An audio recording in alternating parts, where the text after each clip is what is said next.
So the concept of nature is much disputed. I can really thank my sociology friends for really introducing me to this concept, how the idea of nature is a human concept. And very often it involves fields, because that's what we are used to, sometimes woodlands and stuff. But I'm from a bit of a scientific background, so I'd like to try and argue, like, is there a better way of doing things? A little bit like accents. Is there a refined accent, or is it just all a matter of opinion?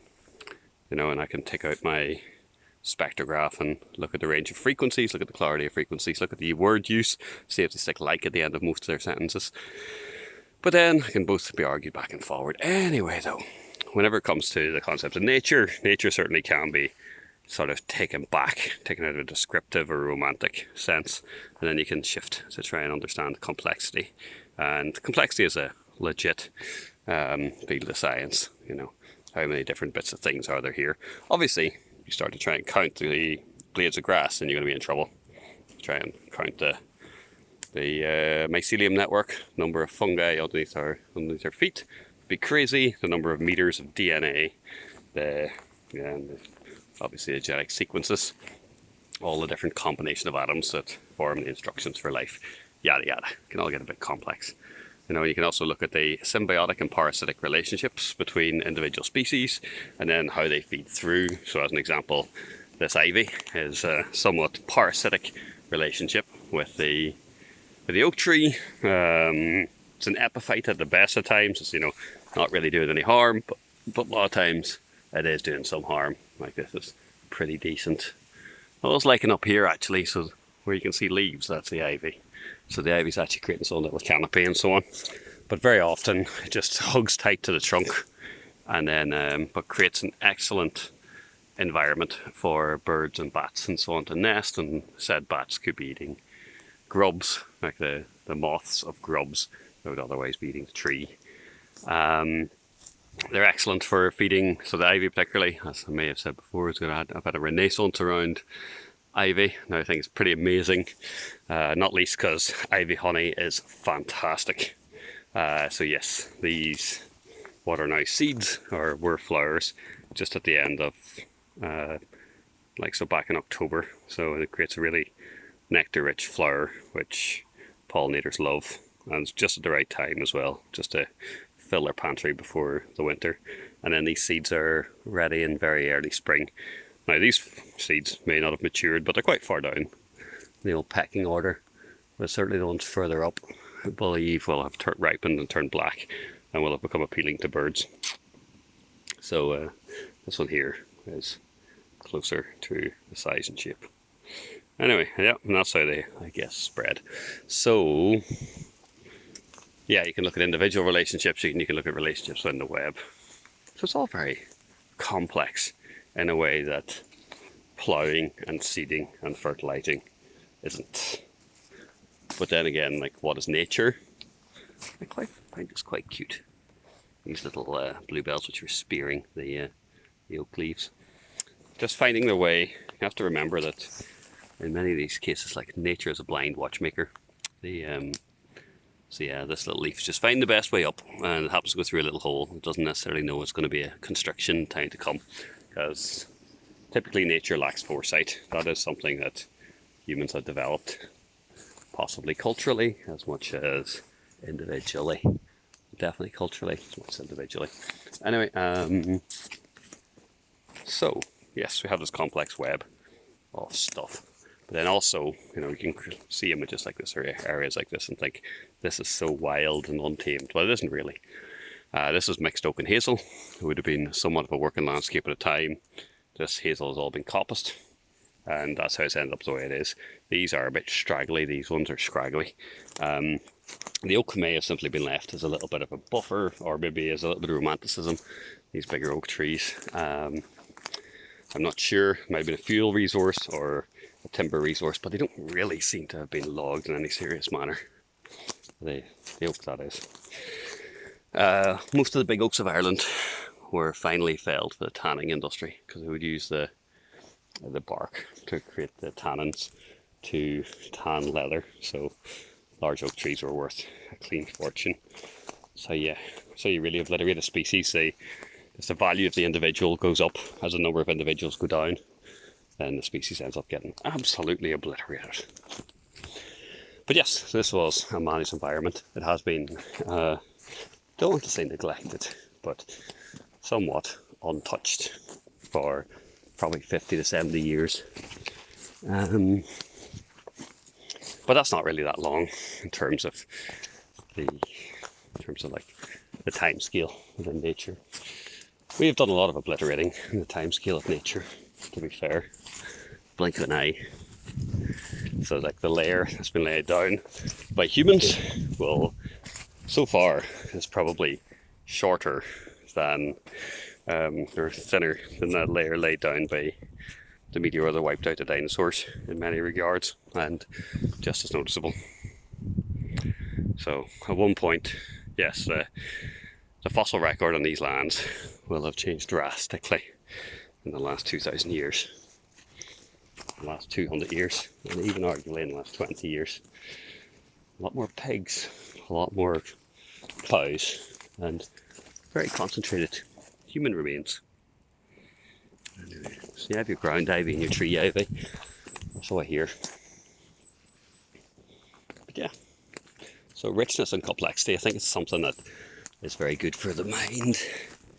If you're exposed to complexity, then it does do something to the mind. It kind of staggers the mind. It sort of forces learning. Whereas, if you always stare at the same four walls, it can be a bit mind-numbing. Good thing about nature, as opposed, and the same can apply to dreams, but doesn't really exist in indoors to some extent, or in computer games, is that it's sort of infinitely complex, as in you can keep zooming in and it'll get finer and finer detail. You can see more and more and less, and then it's always fun to step back and to take that into context of the overall organism and how it feeds into its roots, and how those roots intermingle with other roots, and then how the overall thing functions. It doesn't function. It's kind of interesting robustness to nature, people talk a lot about masculinity and femininity, but those sort of creative forces are pretty fascinating. There's a certain robust ruthlessness to them. I have a little sense that men are like the flowers and women are like the the branches that seek creators. You ain't gonna spawn any new life anytime soon. Not from my womb anyway. So, but still, that's probably quite an anthropomorphic sense. As I think amoeba, who outnumber humanity massively, they have something like 6 genders or something like this, or sexes. They don't have genders. That's a human thing. They have a lot of sexes. So, and slugs and snails, they rock the hermaphrodite. Seems like a good strategy. We might have just accidentally went down one of the less good lines of managing to handle stuff.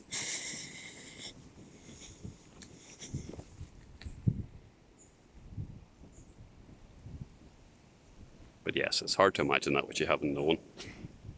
And sometimes you need to be exposed to something you don't understand in order to bring out growth. So, as an example, it's like listening to a language you don't understand, and it's just like a cacophony of madness. And if you listen to it for long enough, in theory, you can learn. But then again, better to be exposed to this stuff in youth rather than in age. Anyway, we could do with a lot more complexity. But yes, it's kind of one of the ideas is a negotiation with nature. Not that nature really negotiates. Nature's just a force of nature, dare I say it. It does what it does. It doesn't take that much interest in us. We can obliterate it. But, well, we do obliterate it. That's been obliterated over there. But does nature care? Sort of, it's, once again, that's anthropogenic. Anthropogenic destruction, anthropomorphic interpretation of how nature may or may not consider it. Anyway, So it's like a bit of a negotiation. What part nature, what part human extractivism in order to support some degree of technological life and welfare and well-being that we are in favour of. People who promote the ideas of depopulation, usually red flag. Anyway, so the yeah, what would seem like a fair balance between nature and man. Some might say 90%, 99% man, and certainly in places like UK and Ireland, that seems to be the direction of travel. There's always this perception, just 10% more, just 10% more, until like the, what do you call it again? The Fens, no, Norfolk. It used to be one of the greatest wetlands in all of Europe. It's now drained down to 99, like down to 1% of what it was formerly. I remember seeing a thing years ago about they were going to build, or the locals wanted to build an airport, a small airport that would, increase the local economy, yada yada. And they were like, nature can't have everything and us nothing. They're talking about taking away 10% of the 1% that remained. We're a species that is intolerant of competition, much like many species, but we just do it more so. So, point being, how much land should humans either set aside or actively cultivate to be as complex as possible? Almost has to accelerate the process that nature seems to do itself, become an active contributor to the process of creation. And to what extent? Should we just have it set aside for industrialized farming to maximally create the amount of food we require for the population we have, which, lucky enough, is leveling off, and would have leveled off a lot earlier if it hadn't been for the some of those of a more conservative and religious disposition who felt preaching abstinence and the fear of God was a better route to, well, it's more important, saving their eternal souls than looking after their, transitory bodies. So, but yeah, education, redistribution of wealth, educating women particularly, these things help to reduce our fertility rates, which some places important, then other places important to increase our fertility rates. So anyway, that's a bit of a different story. I diverge. But unfortunately, if we're going to come to some sort of understanding on how we demarcate areas for nature and for man, then it sort of infers some degree of greater oversight, pan-national organisation, a degree of socialised understanding of our access to resources and set aside, putting a value in these sorts of things, and that threatens certain people's business models. So I think they're proactively try to undermine sort of that direction of travel, even though it is very much essential for long-term survival of the population. But it's not helpful for a 10-year forecast of profits and stuff, which will drive dividends, which will drive share growth and stuff. And the unfortunate thing about the concentration of wealth is that even though they don't necessarily, certain small proportions don't necessarily control a plurality of wealth, they certainly control enough of it, or is concentrated enough that they can focus it, target it on things and stuff. I guess it's those hedge funds that piss me off the most, because actually it's a lot of our pensions and stuff are just being managed by those guys, and they want to keep on making a lot of money at our expense, even though it may well be our money which they're using to create circumstances at our expense.